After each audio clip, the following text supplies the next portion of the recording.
Salam, hər birinizə xoş gördük. Əziz sertifikatlaşma imtahanına iştirak edən müəllimlər, təbii ki, videonu digər müəllimlərin işə qəbulu imtahanına hazırlaşan namizədlər də izləyə bilər.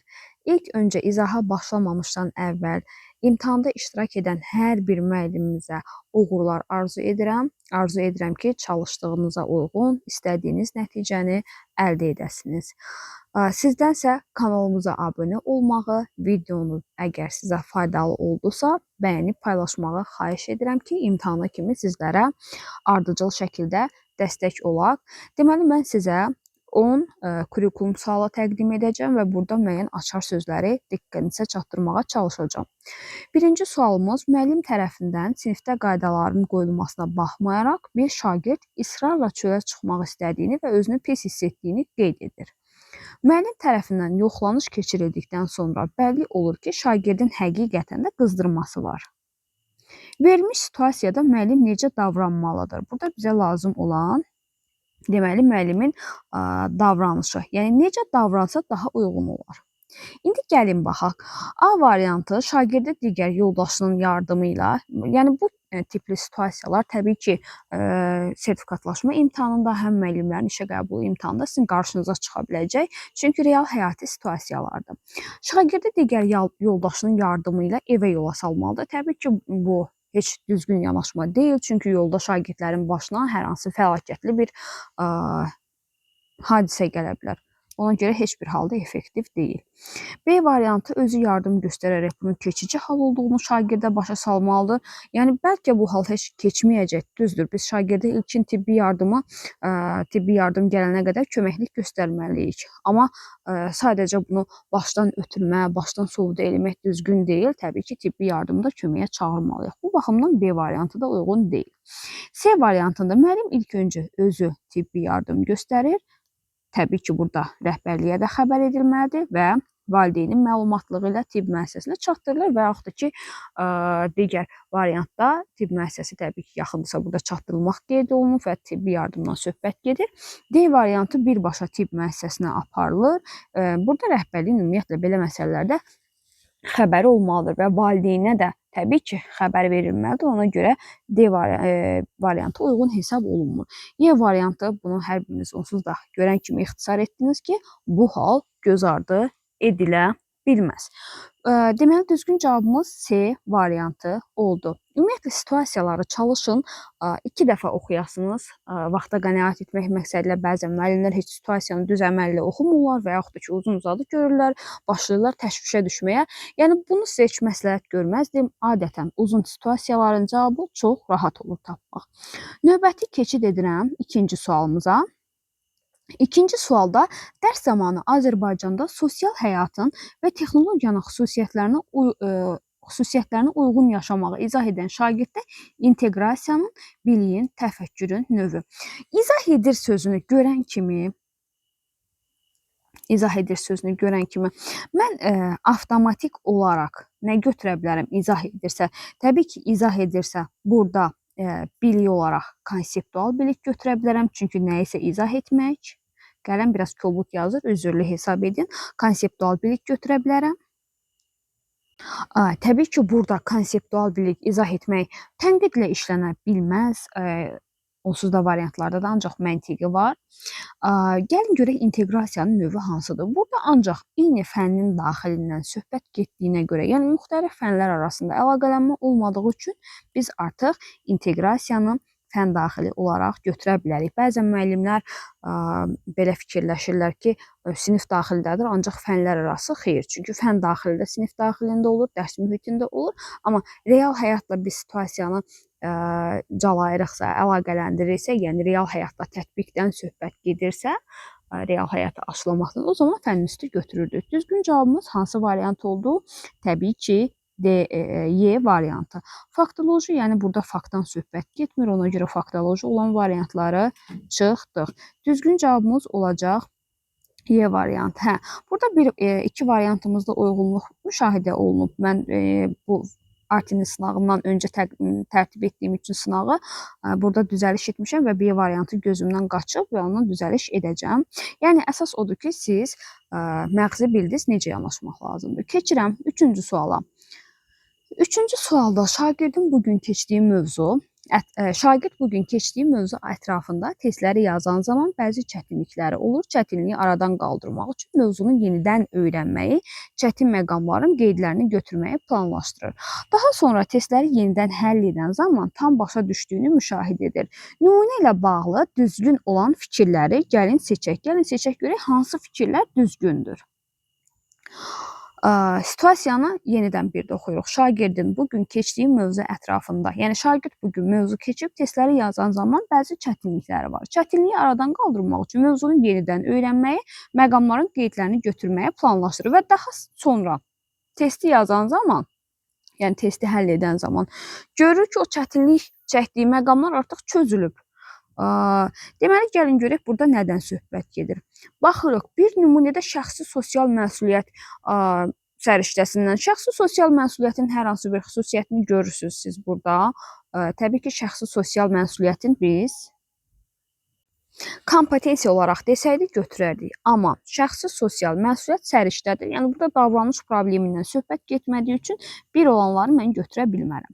2-yə baxırıq öyrənmək. Təbii ki, burada metakognitiv bacarıqlardan, metakognitiv bilikdən şagirdin öz öyrənmə strategiyası, öz öyrənmə üsullarından söhbət getdiyi üçün biz 2-ni seçə bilərik. 2 uyğundur.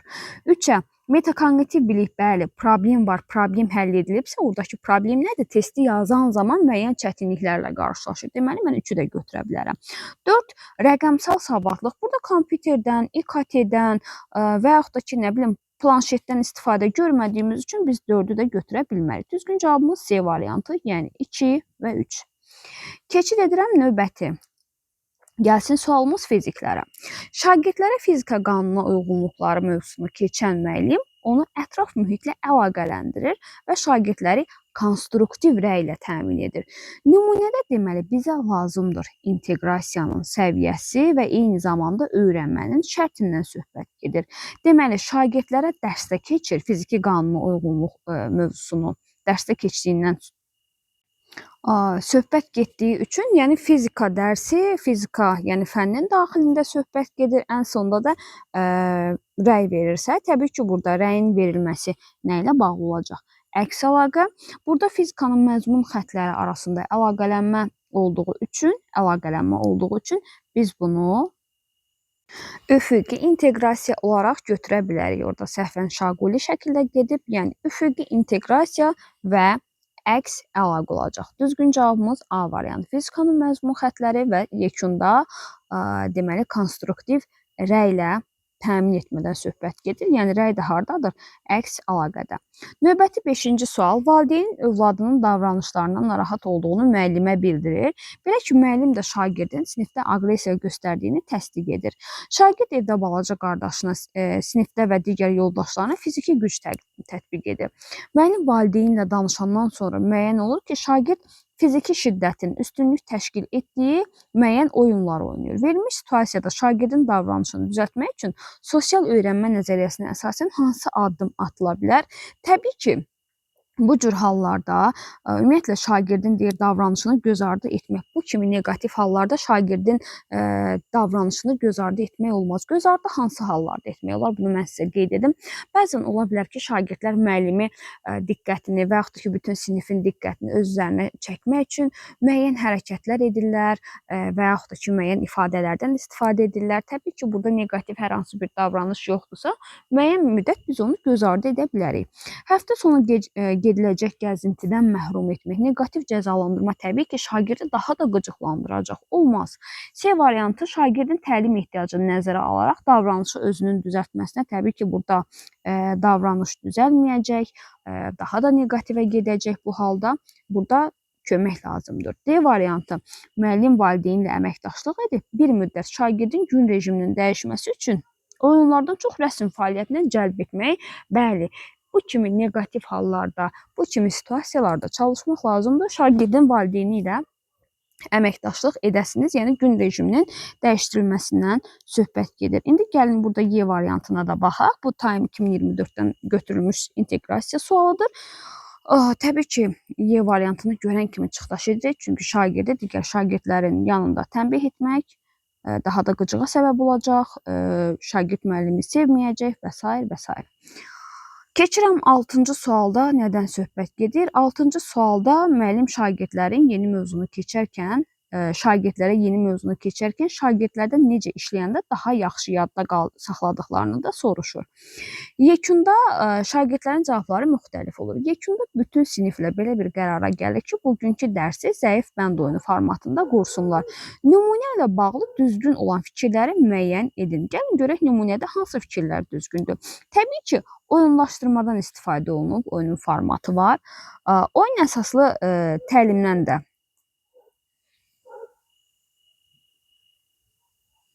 istifadə olunub. Çünki bəzən ola bilər ki, biz oyunlaşdırma, oyun əsaslı təlim modelini keçəndə qeyd etdik ki, oyun elementləri ola bilər, tapşırıqda ola bilər və yaxud da ki, ola bilər bütün dərs mühitini deməli əhatə edə bilər, ona görə götürə bilərik.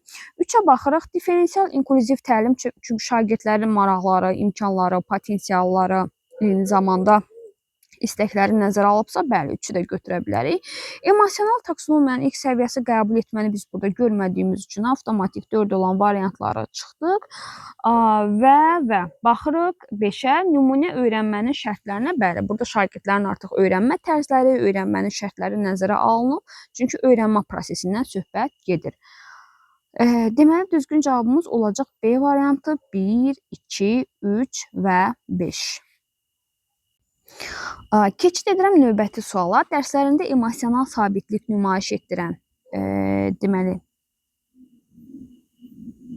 şagirddə biliyin, taksonomiyanın, təfəkkürün, emosional sabitlikdən söhbət gedirsə, yəni nümayiş etdirmə bacarığı varsa, nümayiş etdirməyi biz tətbiq etmək mərhələsi ilə işlədirik. Tətbiq etmək bilik olaraq prosedural biliklə, təbii ki, burada da yaradıcı və yaxud da ki, tənqidi bir xüsusiyyət görmədiyimiz üçün təfəkkür olaraq məntiqi götürür. Yəni emosional sabitlik nümayiş etdirir. Yəni emosional durumu artıq tətbiq edir, müəyyən sabitliyi tətbiq edir, icra edir, özünü nümayiş etdirir, yəni bir hərəkətdədir. Hərəkətdə olduğu üçün, müəyyən ardıcıllıqdan söhbət getdiyi üçün prosedural, tətbiq, məntiqi olaraq götürməmiz daha məqsədə uyğundur.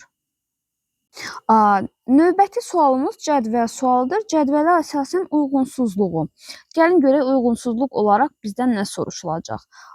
Deməli, 1. Coğrafiyanın predmetini qeyd edir. Faktoloji, fəndaxili inteqrasiya, bəli, xatırlamaq. Bu doğrudur. Sadəcə bizdən uyğunsuzluğu soruşduğu üçün biz biri götürə bilmərik. Çünki doğrudan o zaman yanlışı seçirik.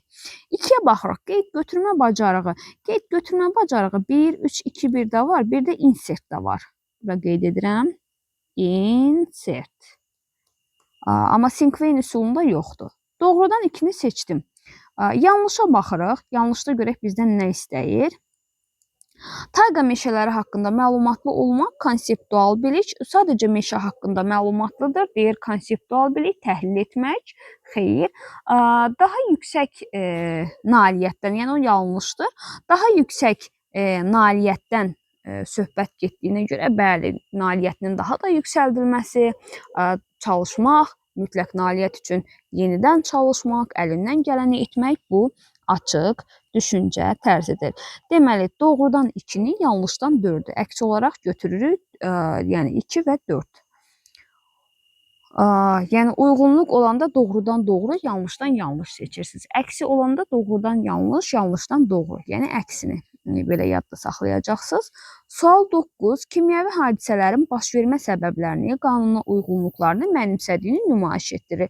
Verilmiş standarta uyğun olmayan təlim nəticəsində, bu da kimya ilə bağlıdır, müəyyən mövzu ilə bağlı, sadə molekul modelini hazırlayır. Deməli, burada bizdən nə soruşur? Kimyəvi hadisələrin baş vermə səbəblərini, qanuna uyğunluqlarını nümayiş etdirir. Yəni daha çox nə ilə bağlıdır?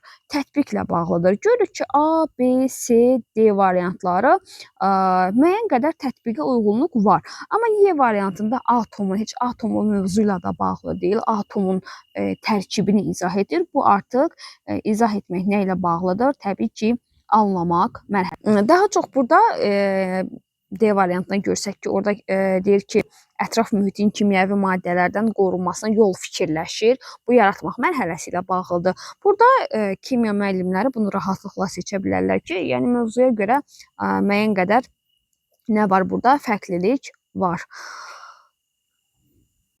Yəni mənimsəyib artıq. Mənimsəyibsə model də hazırlaya bilər. Mənimsəyibsə tətbiq etməkdən söhbət gedir. Mənimsəyibsə artıq yarada da bilər.